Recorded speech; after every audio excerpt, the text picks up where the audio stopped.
Hey, welcome everybody. Let me introduce myself. I'm Paul Gibbons, for those of you who don't know me, and it sounds like I'm speaking to 1,000 people.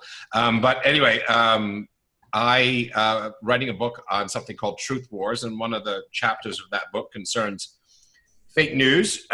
So I consulted the University of Google, as someone calls it, and I came up with this guy, Paul Levinson. And I said, not only am I going to read all his stuff, but I want to do a podcast with them. And then we were going to do a 1-hour podcast. I think Paul and I were still talking an hour and 40 minutes later.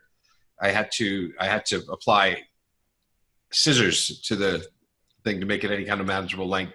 I really enjoyed the conversation. It was a really wide-ranging conversation. And Paul's a hell of a guy, and he's with us in my screen. He's in the bottom right. Some of the things he writes about, maybe he can tell you what he writes about, but he's an expert on Karl Popper, on the new media, on media and democracy, on fake news. He's a professor of journalism and media studies at Fordham. Paul, is that right? Do I get things right from memory? It's close. It's actually formerly communication, and for some reason that I have no idea why, spelt without an S, communication and media studies. But I do teach journalism as part of that, so you're not wrong as far as the content. You're just slightly wrong as far as the label. And you do some other things too. So why don't you tell people, because you have at least two other slightly less honest ways of making a living. So why don't you tell people what those are? Wow, I don't acknowledge that teaching is such an honest way of making a living. I go in there and I talk about things that I presumably know about. And as I was just telling some people last week, I mean, every time I say this, I always say I don't want anyone to know about, but I've told so many different people and conferences and forums this that I think everybody does know about it. It being that I never read or talk from notes, nor do I ever prepare in writing anything beforehand, including the classes that I teach. But the grave admission that I have to make is that over the years, especially at times when I've been paid a lot of money to talk, I would walk up, to the front of the room, climb the stairs, go to the podium, and I have in my hand a thick sheaf of papers on which absolutely nothing was written. That's to reassure them that you'd prepared. That's right. So that's why I don't say it's necessarily such an honest way of making a living.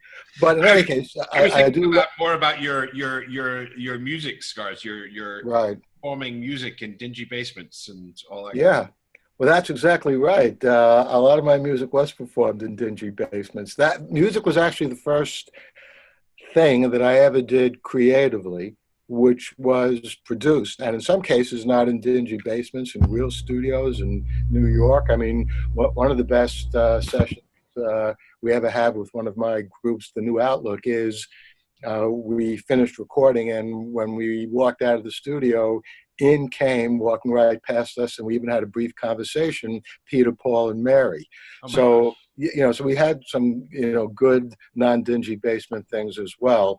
But, the great thing about anything that you create and record, including this, what we're doing right now, is that it can last forever, especially now in the digital age. So one of the things I've been doing is collecting all these videos, most of which are already on YouTube, of various records that I made, songs that I made. Some of them are deplorable. For example, an instrumental version of a song that wasn't too good to begin with, that I had nothing to do with. The piano player sounded like he was playing with an elbow rather than a human hand. Anyhow, so much to my music. I was and still am a songwriter, a record producer. I even sing occasionally and do concerts from time to time. So good fun. Especially now with karaoke, it's never been easier to sing a halfway decent song with a good track. I'd hate to try and characterize anything you do in one word, but in one word, how would you characterize the music? Is it folk broadly, or blues, or? It's most, and it's not as good as this, but the closest that my music would be to the Beatles' Rubber Soul.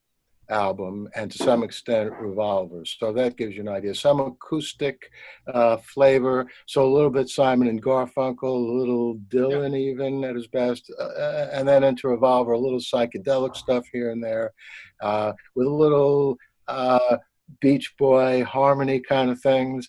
I sing a lot of falsetto, woo, whatever, and that gives it that flavor. And the lyrics, I like to think are pretty erudite. I try to write in a poetic sense. I've come up with some good rhymes. I mean, to give you an idea, after Dylan, and maybe even right up there with Dylan and the Beatles, Lennon and McCartney, I would put Cole Porter in as one of the most brilliant lyricists in all of human history, as far as we know.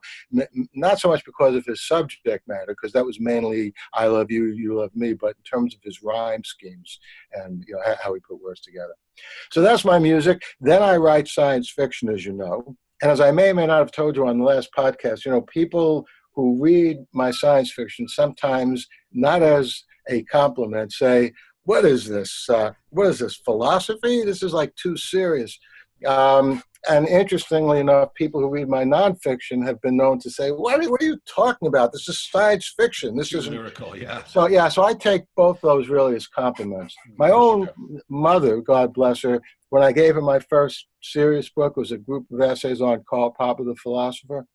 So she read it, shook her head, and I saw her a couple of weeks later, and she said, it's a good book, but when are you going to write something that a person can understand? So I said, okay, thanks, Ma. So then I gave her my first science fiction novel a few years after that. She read that. Her comment about that is, all right, this was good, but when are you going to write about something serious? So there's like no justice in this world. And so I do those two things, science fiction, music. And again, the third thing is writing nonfiction, and that's the closest to, I guess, my teaching, because the subject matter is similar. And that's where fake news in real context comes in. McLuhan in an Age of Social Media, which is a sequel, actually, to Digital McLuhan. The Soft Edge, A Natural History and Future of the Information Revolution. And I should also mention, on April 9th, and anyone who's listening, if you can get to New York, I organized a conference called Touching the Face of the Cosmos, which actually builds on a book that I edited and wrote a couple of pieces in with a fellow in Germany, Michael Waltermoth, called Touching the Face of the Cosmos, on the intersection of space travel and religion. And one of my great interests is getting us off this planet, not permanently. I mean, not everyone has to leave the planet. You just want some people off the planet, though, right? That's right. I can think of one in particular, but the fact is, I think that we have no future solely down here on this planet, if only because the sun's going to go nova at some point, and it's going to get crowded. I think that for that. But there's been a missing ingredient in what has propelled us to get out into space. It started out as a military motive. The Germans almost beat England in the Second World War with the V-2 rocket. Then we got into the Cold War with the Soviet Union. We beat them to the moon. After the Soviet Union collapsed, that motive was pretty much gone, although it's coming back a little. The scientific motive is an important motive, but it's boring after all said and done. And it doesn't scratch a deep enough itch. And the commercial motive, that's good, but that also, it's a sort of abstract motive. People can't quite think, hey, how can I make, so much money in space? So I think the missing motive is that we're never going to find out more about who we are in this universe, what we're doing here in this cosmos, the meaning of life. These are the things that religions, when they're at their best, are trying to address to some extent. So that's what this conference is all about. So that's an example of what I'm currently working on. That sounds just phenomenal. I almost worth going to New York for it. That would be a lot of fun. Hey, I'd love and we'd get to hang out. Hey, Fernando, thanks. You joined us from Brazil. How's the audio you're sent? Can you hear and understand us okay? Yes, good people. Thank you. It's a pleasure to do this conversation. Well, you're really very, very welcome. Do you know anyone? Do you know Paul before? Have you and Paul met before, or? No, I just know Paul for his studies from media ecology and fake news. Good. Thank you. Thank you. Do you want to say a couple of sentences about your interest in these topics just before we get started? Well, we have started. I am a PhD candidate in communications here in Brazil. And now I am studying the relation between power and media, power relationships and media. So the works from Paul's interest to me for my research. Thank you. Cool. Cool. Very interesting. Well, make sure, I guess we'll have a pretty robust discussion. Dan, do you want to say a minute about, besides being my best buddy over here, you want to say a little bit about yourself? You know, when I first met Paul, I met him in my inbox. I had no idea who this guy was. In Colorado, but the more I learned about him, the more I had to meet this guy. So we met in Boulder, halfway between the two cities, and had lunch, and that was all I needed. I from then on used to introduce him as my newest best friend, and I've had a lot of best friends in my life. So you know, my interest in this topic of fake news it's broader than just the fake news. It's the deterioration of respect for science, deterioration of respect for analysis, deterioration of respect for expertise. Yeah. And that leads me to a pretty that well, first, it's hard to carry on a functioning, respectable democracy if there's no faith in what people who have the credentials and who have the experience are saying. So that's my interest in fake news. Well, yeah, let's perhaps get right into it. It's lovely getting to know people, but do want to respect the end time. Let's hear about. So one question I want to start with. I've written down a list of things that we might talk about. Might talk about fake news. Might talk about Chomsky. Might talk about Lippmann. Might talk about Popper. Might talk about trust in media. Might talk about media and democracy. So those are some things. But now, having said that, I don't want to do any more than just start it off with an open-ended question, I guess, first to Paul, and then let everybody jump in, comment, and ask the next question. So my moderation role will be moderate here. Paul, let me ask you this. Is Donald Trump a media genius, right? A guy who is artful at creating a television program that was, I've never seen it, but it was successful, beauty pageants, you know, Twitter stock has doubled. You know, he has an insane amount of popularity on social media. And he won an election despite not being particularly qualified in any other way for the job. So is he a genius at media? It's an impossible question to answer. You know, when you try to get into a person's motives and what makes them do what they do. But I think it's more than enough to say that it would be an extremely grave mistake to underestimate Trump, call him a moron, an idiot. Not that I care if he's insulted by it, but there are a lot of progressive people like me who somehow think there's a benefit in saying, oh, Trump is the stupidest guy ever to be in the White House. I don't know whether that's true or not. I mean, I don't know if he's, you know, certainly a candidate for it. That's for sure. He is. But, you know, Gerald Ford, I was in Grand Rapids last week. He was no genius either. They made fun of him on Saturday Night Live. He poked himself in the eye with a thumb, an errant thumb, or whatever. That was a Saturday Night Live routine that Chevy Chase did. But in any case, there really, though, is a serious, even gravely serious point underlying this. And that's that Trump, whether through dumb luck, whether through some kind of inchoate instinct, whether through some kind of exquisite logical analysis, and I highly doubt that last possibility, but it's still a possibility. But whatever it was, it got him, for example, to realize that Twitter had already overthrown television as the predominant medium in our time and therefore in politics.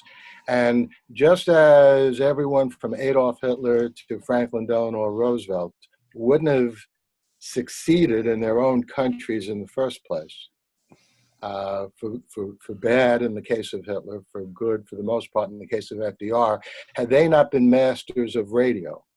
They enjoyed talking. And in the case of Hitler, it didn't even look like what the Aryan race was supposed to be. So it was really fortunate indeed for Adolf Hitler that this new medium of radio had come about. And if you ever hear... Was it video? Because no, he was he had a... That's right. A Mediterranean look. Exactly. A swarthy Right. kind of look. He didn't look blonde and blue-eyed. That's interesting. That's right. Yeah. And then again, and then in 1960, as we all know, I mean, this is so classic as to almost become a cliche, but there's a debate between Richard M. Nixon and JFK. And these studies were not the most scientifically rigorous, but nonetheless, they did show something. And the studies showed that when people who just heard these debates on radio were asked who won the debate, the answer was Nixon. When people who saw the debates on television, the same exact debates, the same exact words, but on television, what they're seeing is, Nixon makes a point and they go for Kennedy for reaction shot, and you see Kennedy like relaxed, calm as can be. When the same happens with Nixon, Kennedy makes a point, they go to Nixon for reaction shot, what you see is something like this. Would you buy a used car from this guy? No, I don't think so. So a majority of people who saw the debates on television thought JFK won because JFK was a natural for television. He was a very good-looking guy. He knew how to talk in a relaxed, calm voice. He had a great television sense of humor. He had a twinkle in his eye. And unfortunately for Nixon, fortunately for Kennedy, and I would say fortunately for America and the world, by the year 1960, more than 90% of Americans saw the debate on television. Only 10% or so heard it on radio. It was a very close election, by the way. It's possible Kennedy actually lost because Richard Daley stuffed the ballot boxes in Chicago with dead voters. That's still not clear. But there's no doubt that Kennedy did as well as he did because he was a master of television. And all of this is leading up to saying, in answer to your question, whether we like him or not, and I certainly do not, Trump is a master of Twitter. He gets Twitter. He gets that when you have a thought, just put it out there. Don't hesitate. Make it brief. It doesn't have to be literate.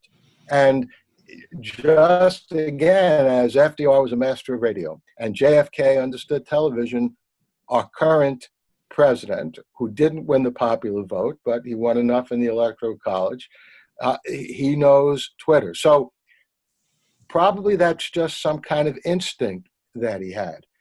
The other thing, though, about Trump, and this gets to another part of your question and why he's so dangerous, and this is something that Dan was correctly saying, is here's this issue of fake news which arises at the end of the 2016 election, and we find out that there's this errant nonsense about a pizza ring in Washington, D.C., a pizza parlor, which is really a child predation ring run by Hillary Clinton, John Podesta, and throwing Anthony Weiner. This is ridiculous fake news, but a guy actually shows up there with a gun because he believes it. And this kind of stuff, and we're now finding out it was spread by Russian bots, by Russian human beings, by agents, whatever. These things helped Trump in the 2016 campaign. What does Trump do in January 2017 before he's even assumed the office? He's giving his first press conference after he's elected. He's doing it in Trump Tower. He's the president-elect. Jim Acosta asks him a question, and Trump looks at Jim Acosta and says, You're fake news. I'm not answering that question. You're CNN. You're fake news. Acosta tries to ask the question again. Trump says, you're fake news. And in that moment, and again, whether he thought about this, whether it was just instinct, whether it was just blind luck, I don't know. I don't know the man. But what I do know is that was a brilliant turning of the tables. Because not only does fake news at that point, in at least the mind of some people in the public, not only does it no longer seem something that the Trump campaign or people wanting Trump to win wielded against the Clinton campaign, but now suddenly it becomes a label that is hung on legitimate news sources, which again is what Dan was talking about. And this is about as serious a threat to our democracy as I have ever seen. Because if the legitimate media are undermined to the point where no one believes or not enough people believe what they're reporting, then how can we even have a democracy? As Walter Lippmann pointed out, democracy is predicated on the public being knowledgeable of what they're voting on. Now, obviously, there are going to be some people who don't follow the news. You know, you're never going to have 100% knowledgeability in the public. But what Trump did is insert a serious toxic pill into the American democratic with a small d body politic, and in particular attacking our news media.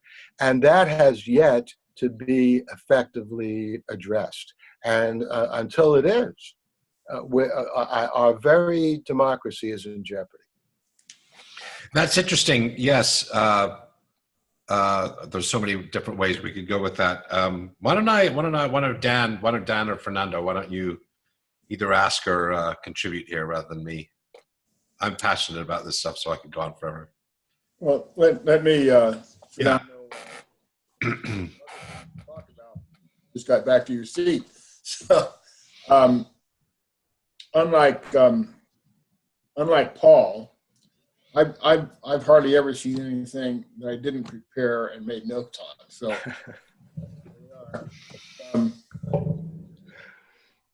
so is Trump a media genius? No, he's not a media genius. He's lucky. Secondly, he's intuitive.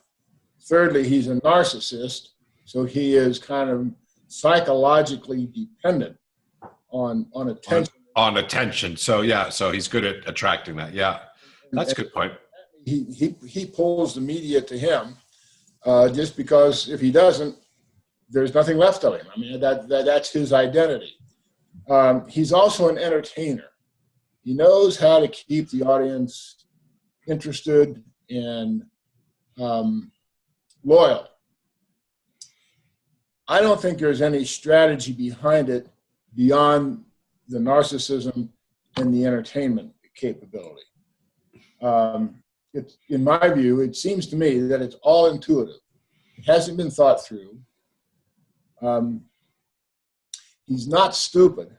He understands that he's got this ability to intuit himself to a certain audience and to attract attention. It's just astounding to me how, and I listen to a fair amount of news. It's kind of left-wing news. It's a established broadcast, NPR, CPR, and so on. But he's always there. He's always there. So, I think even when he was polling, Dan, I think even when he was polling 4% and 6%, he dominated the news cycle. Yeah, I mean, he's an entertainer. People want to see what thing he does that's going to shock them next. Now, I'm only halfway through my notes here, Paul. So. That's why I think you never should have notes. And so he's very responsible. He's very spontaneous. And I think he's in his own way deceitful. I don't think a lot of the things that he says in order to deceive. I think he says a lot of things just because he thinks they'll sell well or they'll attract more attention to him. or they'll entertain. Sure. And it's not a purposeful intention to deceive. Yeah. I don't think. I don't think he often knows. I don't think he knows either. I don't think he knows anything until he hears himself say it. And then he'll think, I wonder if that's true, and go ahead. He also has a great talent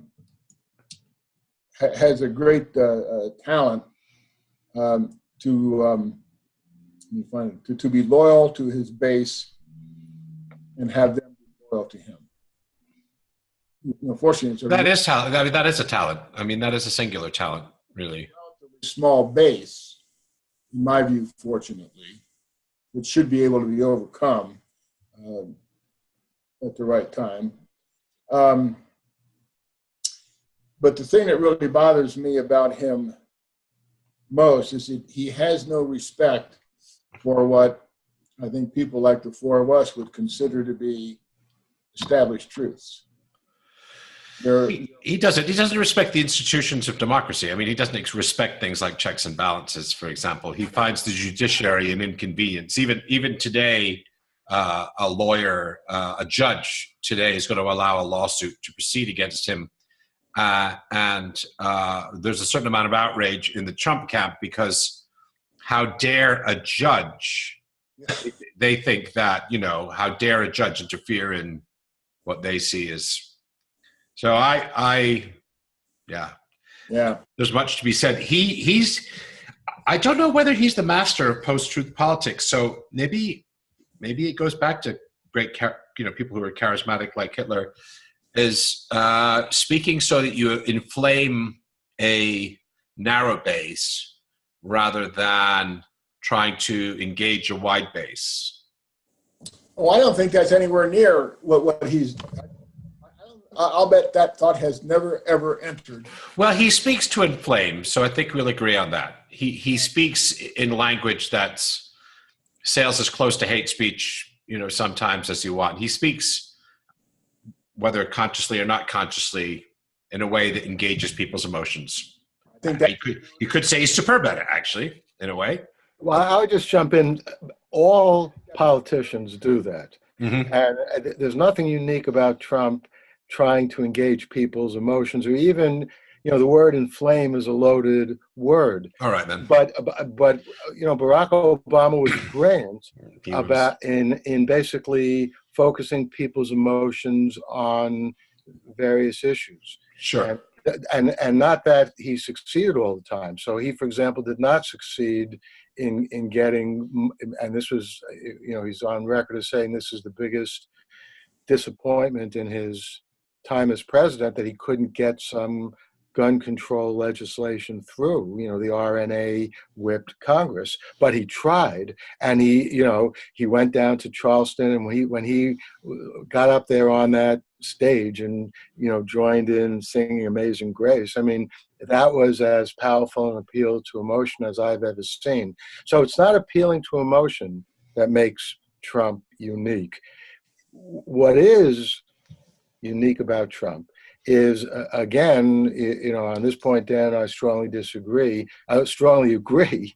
Is Trump is focusing his energies on destroying the legitimate bulwarks of our democratic process. So one day it's the press. Today, for example, I thought what you were going to say is, as I'm sure most of our viewers, or maybe even all of our viewers know, former Justice on the Supreme Court, John Paul Stevens, yes, who actually, unfortunately, was responsible for a very bad decision regarding gun control. That is, he was, in part responsible for that. But he today or yesterday came out with a brilliant op-ed saying that the Second Amendment should be repealed. Now, by the way, I think we'd be much better off if we didn't have a Second Amendment. I think, however, as a practical matter, you don't need to repeal the Second Amendment in order to get effective gun control. But Trump had no problem attacking John Paul Stevens, former Supreme Court Justice, just like he had no problem attacking John McCain as a war hero. Trump attacks anyone and anything and everything that he views as hostile to him. And that is a very dangerous and fascist. And that is narcissism. I mean, that is Right. without being a psychiatrist, but that's part of what narcissists do. So just because he does it doesn't mean he's a narcissist. But certainly, if you were a narcissist, that's one of the ways you think about the world is you construct the world in terms of good and evil, for me and against me, and any perceived slight or disloyalty is an outrage for a narcissist, and so in that respect, he is.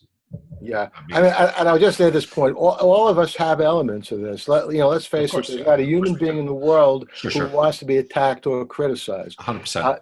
But, most healthy individuals are able to absorb that and continue in a civil manner.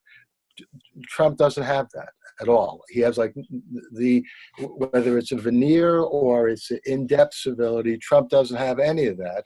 And that's what makes him in part so dangerous. Interesting. Dan, let me, Fernando, I want to give you a chance to say something and ask something in a minute. But Dan, you said left-wing media, and it'd be really interesting to have Paul's comments on this. I was first exposed to media bias in the 1990s, a book you probably read, Paul, Rich Media, Poor Democracy, by McChesney. And the critique, it seemed to me, in the 1990s, maybe even the 1980s, was that the media in the United States was biased. It was heavily biased in favor of corporations and in terms of a right-wing agenda. Heavily biased there. Now, we've been... How sometimes the right does this, I don't know, but it seems now that it's the left, the media have been tarred as left-wing media, left-wing. If you Google left-wing bias or right-wing bias, I'm sure you get more. Somehow or another, in some fancy footwork, the media are now predominantly left-wing, which is an extraordinary thing to me because Fox is the most watched cable channel. In fact, I think it's got more viewers than the next two combined. I think they're NBC. I don't know if they're there. So, Paul, would you be willing to weigh in on maybe not the whole history of media bias, but what did Chomsky say about it in the 1960s? What was said about it? Has the conversation around that changed now, the sort of center of gravity, if you will, of that conversation? And I'd be more than happy to weigh in on it.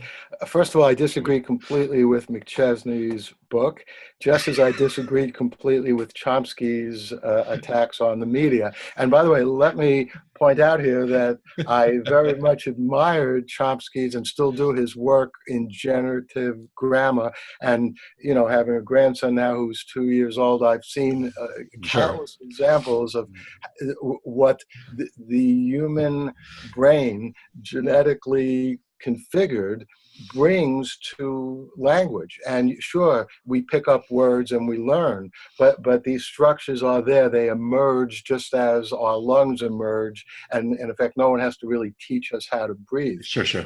So, but anyway, as far as Chomsky's attack on media bias and McChesney's attack, the area in both those critiques, I think, is that they wrongly assume that because the media are and were owned by corporations, sure, that somehow they were, at the very least, very poor conveyors of truth, and even worse than that, in Chomsky's view, and to some extent McChesney's view, incapable of reporting and conveying the truth, even if they wanted to. And that's a surprising conclusion. Yeah, certainly, if you look at, they were able to speak the truth on a single point in a single area, so you can't say they're incapable. Whether they're capable of truths writ large, I mean, that's a bigger question.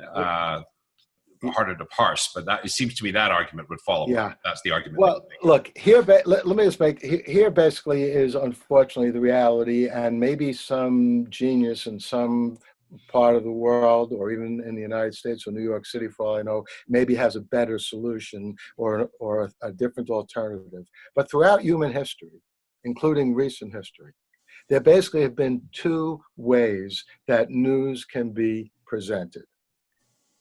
One way is the government controls the media.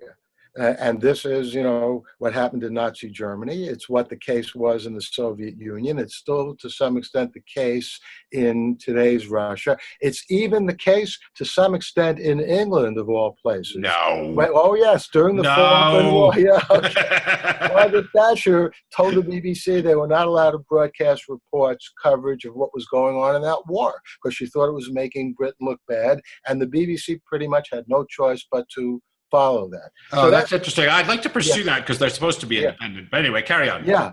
Well, they're supposed to be, but that's the point. If you're owned by the government, it doesn't matter what you're supposed to be. Ultimately, you get your orders from a superior. Anyhow, the alternative is you have the medium run as a business. And this means it has to make money. This means if you're the New York Times, you have to either sell enough copies, which is never going to be enough to support the cost of printing. So you then have to have enough advertising to support it. And if you are, in the old days, a network news operation before the advent and rise of cable, you have to sell ads. And if you are a cable operation, most cable has ads as well, unless you're HBO or something like that. Sure. So, and there's no doubt that money motive does make things more complicated. But the fact of the matter is, over and over and over again, here in the United States, the truth came out anyway. And in the 1960s, when it was clear to everyone my age back then, I was born in 1947, so when the Vietnam War really kicked into high gear in 1965, I was very much against it. In those days, the New York Times, they were in favor of the war. CBS and Walter Cronkite, they were in favor of the war. But you know what? There were people like Phil Oakes, the folk singer, Bob Dylan, they weren't in favor of the war. And the corporate media that controlled their record companies, they printed up their records, and the corporate media that controlled radio, they played their songs. Not so much Phil Oakes' songs, but certainly Bob Dylan's songs. And eventually, within a year or two or three, one day Walter Cronkite came on the air after the Tet Offensive and said, you know what? I was wrong about the Vietnam War. We have to get out of there. And one fine day, the New York Times also said we were wrong to get in there. And then they went on to publish the Pentagon Papers. The Nixon administration tried to stop them from doing that. The Supreme Court prevented Nixon and his allies from stopping that. So all of which is to say, this is why Chomsky and McChesney are wrong. The system worked back then, and it's working now. Corporate control is not the problem. Well, if you take a liberal democratic capitalist point of view as your starting point, if your starting point is, does the media entertain serious voices on socialism, on, it starts a fair ways to the right before it even starts, because the question of and I don't consider myself Marxist or revolutionary, any of those things, probably too fat and happy for all that, but if you take as your starting point as an alternative way of structuring the power in society, of structuring economies on their sides, then the media is certainly not somewhere between these two extremes. It's very much in what it chooses to report in the camp of liberal democracy, liberal capitalism, neoliberal capitalism, whatever you'd like to call it. But I do want to ask you a question: Is NPR, public media, a third way? Yes. Well, here's the problem. PBS and NPR seem to be a little bit of a third way. But if you look at what's been going on with PBS, they're no longer commercial free. They concluded they really? No, that's right. I had no idea. All kinds of commercials. NPR still is commercial free, but costs less to make a radio show, I suppose. Right. So, but they are such a small part of the market. I'm glad. Well, should they? I mean, it's well, it would be good, not inevitable that we structure the media ecosystem the way it's structured. Well, here's what the problem is. The reason that they're a small part of the market, obviously, and I love Pacifica Foundation, they also got involved in a lawsuit when the FCC went crazy because the Pacifica station, the NPR station in New York, dared to broadcast George Carlin's 7 Dirty Words routine. You all know what that is, right? I mean, you can say... Fernando, there was an American comedian called George Carlin who, right, in the 1960s, before, right, I mean, even saying damn might be That's censored. right. He said, here are the 7 words you can't say on television. right. And they were the worst 7 at the time. I think we've got some worse ones now. Yeah, I know That's this. right. This comedians. Yeah. You But know. anyway, so, but the problem is, I was on WBAI, I've been on NPR, many times. It's just 2 things are going on there. Either A, they're always struggling to get people to donate money, and they just are not making as much money as they need to really be healthy. Or in the case of NPR, they're funded by the government. So that's why, in a sense, they're just. But do you see government control operating? So they're funded by the government. Your argument was that government funding entails government control. Do they seem government controlled? Does that follow? Or is that a counterexample? Well, yes and no. They're not government controlled in terms of their content, but the Republicans are constantly on the verge of totally defunding them, which would put them out of business.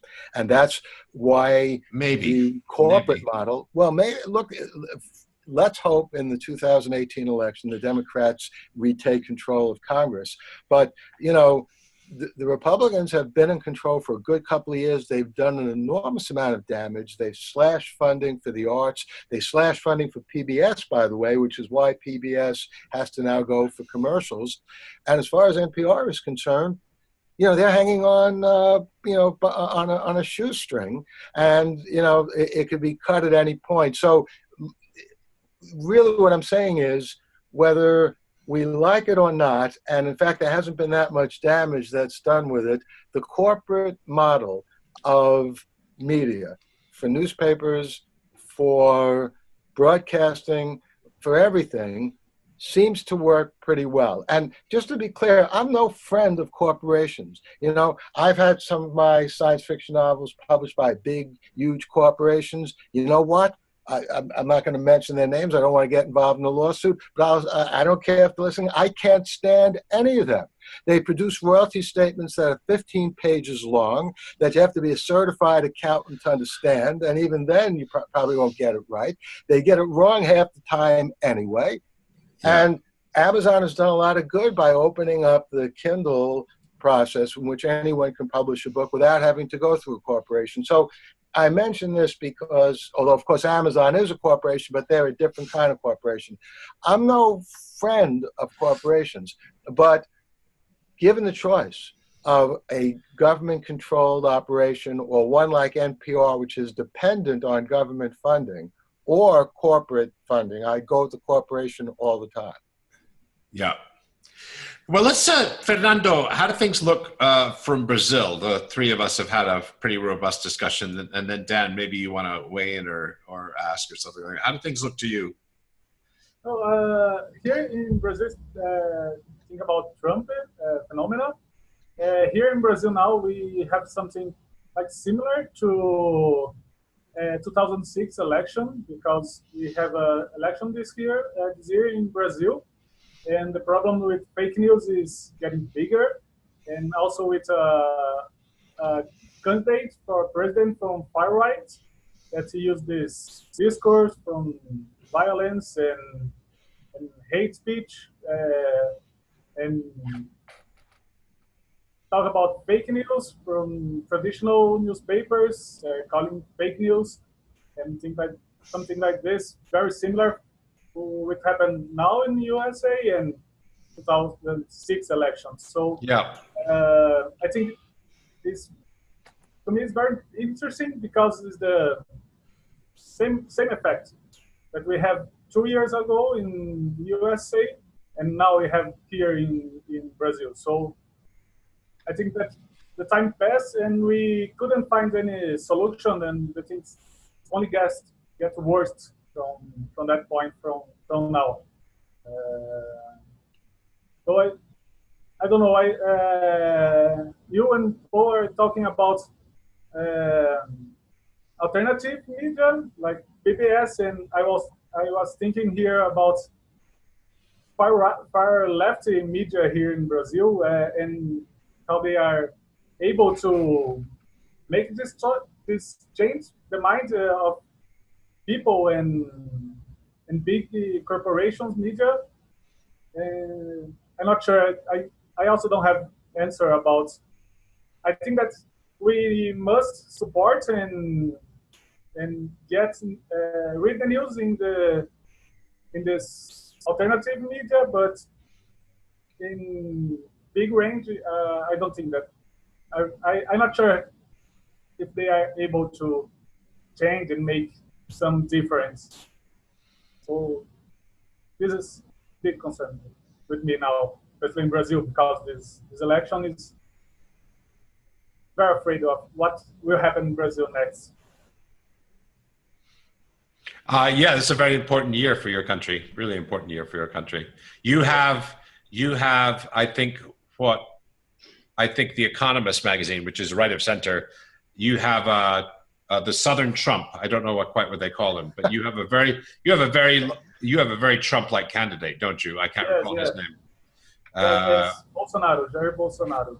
Yeah, that's right. And he's not. You wouldn't want to count anybody out. I mean, Trump was a laughing stock until he became president. But your guy's very scary, isn't he? Even more scary than Trump. I mean, I think if that's possible. Yeah. I think because now here in Brazil is we start to get hate feeling because this discussing about the elections. So the people who support the Lula and the Workers' Party here in Brazil is getting angry, and we don't talk. The left don't talk with the right. We just have a hate speech between each other group, and so we don't evolve we don't find a solution in the problem. We just go and hate more and get more violence, and things getting worse. And I don't think. Well, the United States is one of the oldest democracies in the world. I mean, I would like to think it's the oldest. That's not true. Brazil, the experiment in Brazil is younger than European democracies. And so, although hopefully you can learn a great deal from our errors and our mistakes. Yes, I hope so. But I think he may not have said this. This may be one of these things that's said on the internet that's a false quote. Someone asked Mao apparently what he thought of democracy. He says it's too early to say, which I think is a great quote, whether he said it or not.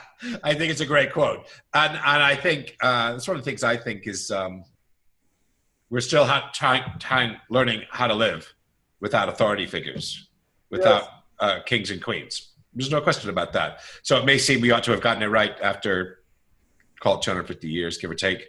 We should have learned. But I think these kind of massive restructurings of society, they take much longer. And, people talk about, I also say this about the European Union. I mean, Germany wasn't even a country 150 years ago. When did Germany become a country? About 1880, I think, give or take. Could be about 140 years ago. It wasn't even a country. And the fact that these European nations, these 28 European nations, should be somehow imperfectly committed to working together for trade, for cultural development, for economic enrichment, for mutual defense, something like that. That's a crazy idea. That's a crazy idea from the 1950s and the 1960s, that Europe, which had spent, had been at war in the 19th century, bloody, 17th century, bloody, 18th century, bloody, 20th century, bloodier still, could actually create some sort of harmonious union and work together. And so people say it's failed and they're prepared to write the whole thing off or something like that. I think it's ridiculous. The United States had its bloodiest ever war in its own 1776 to 1865. So 80 years into the United States history that the Civil War happened, 70 years into the United States history. It had a war that tore the country apart. We're learning to live together politically and give everybody a voice without having mob rule. I just don't think it's an easy thing to do. We're still learning how to do it. So I think we have to approach things like democracy and things like the European Union with a certain amount of humility. These aren't things that are in their very, very nature easy to do. I think the things like whether you control the media by the state or whether it's corporate controlled or whether there even is a third way. I think I've been reading an article on philosophy today, which is interesting. Is there a way between coercing free speech, hate speech, decriminalizing it? You obviously trample on people's rights to express themselves, and there's all kinds of eventual problems with that. On the other hand, in Japan, the people screaming death to all Koreans outside Koreatown, and the sort of rhetoric that happens to some extent in the United States, but to a great extent in Hungary right now, to a great extent in Poland right now, to a great extent in the Philippines right now, is a scary thing. And whether we'd be better off without that kind of thing, but whether the price we pay in squashing it is too great. Is there a middle way between those two things? That's, Yeah. There is no. I know you think no. I know you think no. I know. Okay. I know you think no. You're a come one, come all, and Well, look, the problem is you're a libertarian when it comes to free speech. I know you are. Good. I'm glad to know that. Dr. Dan, do you want to? Well, I was just going to say, Dan's been. I want to give Dan a chance to say something or ask something, and then we're about 6 or 7 minutes from the end, maybe 9 or 10 minutes from the end since we started late. Dan, what do you got for us right here? Let me make two observations here. One, on the conversation that started off from Paul, that there are two ways in which the public can get news. You get news from the government, or you get news from the market, corporate structures.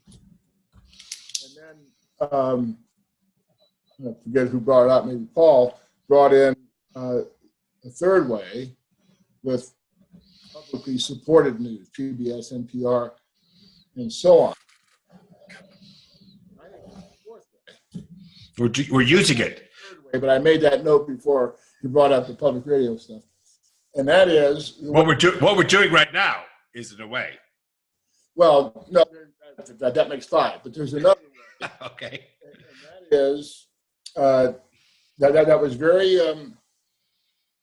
very popular and provided a lot of information to the voting public in the early days of our republic, and that is when the politicians and the political parties owned the news.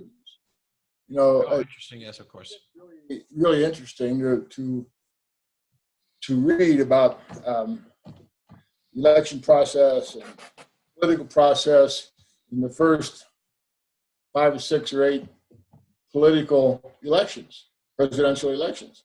They all had their own newspapers. They owned them. Yeah, interesting. They all paid their own pamphleteers, and that's how the news got out. So, we could do that again, for sure. So, that's just one point. The second point. But the fifth way, before you make your second point, this fifth way is, again, the internet's only 25 years old, 20 years old, or something like that. Is this the fifth way? Is this the answer? Because right now, what we've had is many, many of the harms from democratization of news production. So how many hundreds of thousands of people do you think are watching this right now? Well, this thing we're doing right here, this specific thing? I don't know. It is possible for people to attend and not like this, so you never know. But don't imagine. But no, the internet. I mean, whether in the evolution of the internet, we should be humble. Again, it's only 20 years old, or something like that. Whether this democratization of news production, again, it's not coming from an authority figure. It's not coming with someone with a concentration of power, nor a concentration of wealth. But, it can, in theory, come from the bottom up. But right now, what we're seeing is Alex Jones, and we're seeing fake news, and we're seeing, so the democratization, I don't think we've necessarily had the benefits of this. And to some extent, we're paying the price. But Dan, what was your second point? Second point was when we talk about left-wing media and right-wing media, and I shouldn't use that term because it's much too politicized. Sure. Progressive media and there's conservative media, but just to make the point, and I think this should get some reaction. I would characterize what I refer to as left-wing or progressive media. And I put in that category, the Washington Post, New York Times, NPR, PBS, all that stuff. And this is my personal view of the thing. I think they pretty objectively and accurately report on progressive issues. They don't spend a lot of time on conservative issues. The Times, the New York Times, Washington Post. New York Times, PBS, and those are two media that I... Sure, but if you read The Guardian, I mean, you'll find wholesale critiques in The Guardian newspaper, which is to the left of both of those, of capitalism as a system. You know, I mean, it's far to the left. So again, in a sense, they are, you could say, left of the American center. But if they're to the left of some abstract center that we, you know. Help me out, Paul, and just put in. Yeah, well, yes, I'll just say. The alternative to that is the right-wing media. Or the conservative media, which in my view subjectively promotes and proselytizes conservative issues and positions. I think that's a difference. I think the progressive media chooses the stories they want to report on because they're consistent with a progressive point of view, but they don't proselytize those. The conservative media picks out the hot button issues and promotes and proselytizes them, I think, in a fairly subjective way. Paulie, what do you think? What do you think, buddy? Yeah. Well, actually, a whole bunch of things. First of all, something you said early on, it just came up again, so I just wanted to say this. You're full of shit. You're going to tell me I'm full of shit again? Well, in a more courteous way than that. You were saying that, there's no socialism that's reported in the media and so on. But again, if you just look at what happened, let's just go to the last presidential election, the 2016 election. You had a candidate who was a self-declared socialist, who didn't apologize for it, who in fact had socialist positions and came pretty close to getting the Democratic nomination. In fact, there are still some people who say that if Bernie Sanders had gotten the nomination, maybe there would have been a different result in the main election. That may be true. So socialism does have its day, even through corporate media. Bernie Sanders was accurately reported, even on Fox, as bad as they are, and I'm no fan of Fox. All right. Second point, though, about this fifth possibility, if we're using Dan's system, and as you correctly said, what about what we're doing right here? What about the internet? That's actually what I was alluding to when I said that Amazon allows people to publish books without having to go through corporate publishers. There's no doubt that the internet has done away with the traditional gatekeeping, as it's called in media theory, meaning that in order to get something from here out to the public, you have to go through some gate that's controlled usually by a corporation, or it could be a government. So yes, the internet has done that, but it's not as if the internet is somehow free of corporate power. And that's another reason why I'm not particularly concerned about it, because there's no getting away from it. The fact is, Amazon is a huge corporation, and so is Facebook. It's publicly traded, and so is Twitter. And everywhere you go on the internet, unless you're talking about the very earliest days of the internet, or unless you're talking about a new startup app on the internet, and as soon as it becomes successful, Google sweeps in and buys it up, or Facebook does, and that's all corporate as well. So that's why I go back to, after all is said and done, the only two viable models are there's some huge corporate power controlling it on the one hand, or the government controls it on the other hand. And when the government controls the media, that is a prescription for Nazi Germany and the Soviet Union. Those are the first things that those totalitarian governments did. As soon as Hitler was democratically elected, pretty much the very next thing he did was crack down on the German media. And unfortunately, as you also correctly pointed out, Paul, Germany had no tradition of democracy in its country. They had no First Amendment that was well, not in 1915. They didn't really know. That's right. So that, and we saw what happened with Germany. So and if you look even at the Soviet Union, Russia was a great country in terms of its literature. You have people like Tolstoy and Dostoevsky. These are great novelists writing about the human condition. Unmatched. That's right. But it wasn't enough to stop the Soviet Union from basically creating this dictatorship. And they were able to do it because there was not a vigorous and free press. That is a press free of government control, not free of money. I think your 60s friends in the hippie, if you go back in time 50 years to you in your 1960s, you got your anti-Vietnam War t-shirt on or something like that, they say, my buddy Paul Levinson, he's a corporate shill now. He's on Fox News. That's right. Corporate media ownership. I was a corporate show back then. You're a disgrace to the Occupy movement, Paul. We're going to take away your union card. Listen, I thought the Occupy movement was great, and I attacked Bloomberg and other people who tried to crack down on it because they were violating the First Amendment in that case also. Yeah. The right of people to peaceably assemble. Yeah. I don't know what is wrong with these people in government. They can't read English. It says Congress shall make no law. Period. And yet they constantly violate that. And I think that's a very serious issue. Yeah.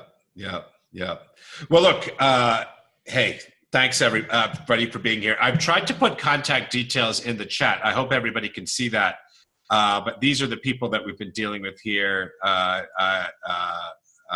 Obviously, it'd be enjoyable to speak for another hour, but out of respect for the people who may be listening and not visible to us, respect for the fact that it's 9 p.m. on the East Coast, you got to teach. Yeah, I tell you what, finish up with this. What are you watching on Netflix right now, Paul? Paul and I share a Netflix addiction. So what are you watching right now that's good before in our wrap up? Listen, I'm going to surprise you. I am watching a lot of things on Netflix, but I'll tell you what I'm watching at 10 p.m. tonight. What's that? The first episode of the final seasons of The Americans on the FX channel. Oh, you're kidding. I love that show. Brilliant series. And my God, boy, were they ahead of the curve. Because what they're all about are Soviet agents who live here in the United States and seem like Americans. Yeah. So someone had given these Russians an idea here in 2016. I love that show. And not only because of Carrie Russell, which, an old man's... Oh, listen, I love her. Yeah. So... but look, thanks anyway. Thanks everybody. Paul, we'll be in touch. Dan, we're going to see each other soon. And if we're not, let's make that happen. Fernando, obrigado. Thank you. Check out the podcast I did with Paul, or I have a series of podcasts, some of which are on topics like this, some of which are on psychology. It's pretty mixed bag, but it's very nice to have you. Very nice to make your acquaintance this way. My two buddies. Terrific to have you. All right, then. I'm going to stop the recording and say good night to everybody. Good night. Thank you. Good night. Bye-bye. Good talking with you. Good night. We'll carry on, Paul. You too. Let's go. I'll call you on Skype.